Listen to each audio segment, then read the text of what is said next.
ар кандай тилдерде сүйлөй алат, эркин сүйлөп, адамдар менен тез тил табышат.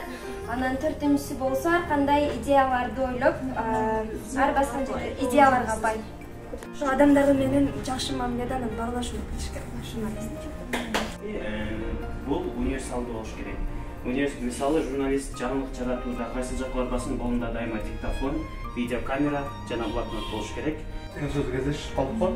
Ошол заман талабына ылайык журналист деп атсак болот. Биринчи бул маалымат технологиясы менен иштей билген, маалымат технологиясына кайсылар кирет?